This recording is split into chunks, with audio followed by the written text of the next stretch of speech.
Hi, Russ Bellamy here. How about a little Wednesday magic, okay? So I'm going to point the camera down to my close-up pad. All right. And here we go. I have 3 cards. 1, 2, 3. I'm going to tell you a little story. I was walking downtown Racine, and this guy had a table set up, and he says, "Hey, buddy, do you want to earn some money?" And I said, "Why, sure." He says, "Look it." He says, "I have 3 cards. I have a red card, I have another red card, and I have a blue card." He says, "The blue card's the money card. If you can guess where that's at," he says, "I'll give you $1." He says, "But if you can't guess, you owe me $1." So he places it there. And he tells me, he says, "Now," he says, "watch where the blue card goes."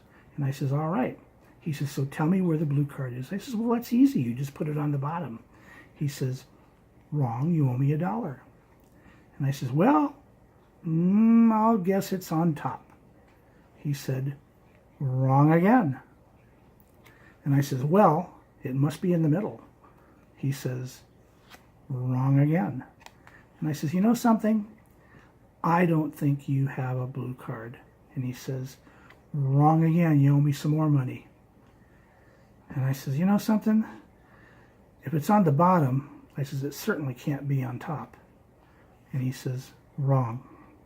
And I says, "This is getting me frustrated." I says, "Well, it can't be in the middle." He says, "Wrong again."